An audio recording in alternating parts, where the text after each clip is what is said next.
You know, as I enjoy coming into my new business, my salon suite in downtown Sarasota, Florida every day, and I open this door and I walk into this room that I've been able to decorate and create to be my own for my clients, I can't help but be thankful for my governor.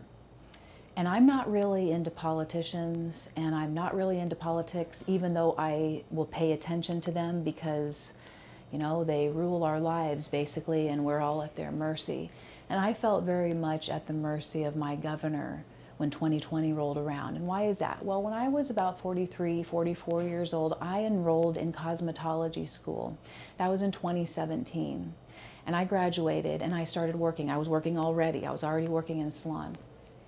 And when you're a hairstylist, you graduate from school and you start learning your trade really when you're in working behind the chair in a salon, and you're learning from other hairstylists, and you work and you work and you work, and it is your fourth year. It's known in the industry that your fourth year is kind of your make it or break it year. If you've put in the effort for those first 3 years, your fourth year, things are going to open up for you, and you're going to start making real money, and you're going to start having more options because you know your trade and you know the industry. And my fourth year was, guess when?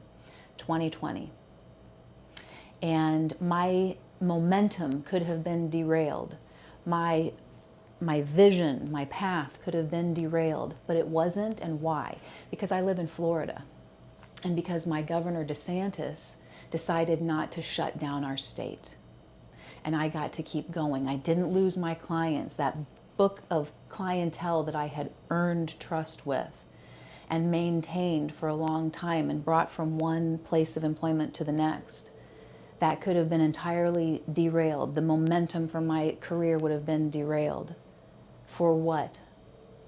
Our numbers were no different than anybody else's that actually did shut down and ruined people's businesses and ruined people's paths and derailed them in life. So I just want to say that it's difficult for me when I hear people calling Governor DeSantis names and saying derogatory things about him. He's not a perfect person and he's not a perfect politician, but I'm sure thankful for him, because without his decision making and without his lack of authoritarianism, I've seen him even by the Sarasota Herald Tribune calling him, vengeful and authoritarian. These are words that our local paper calls him, and I just absolutely disagree.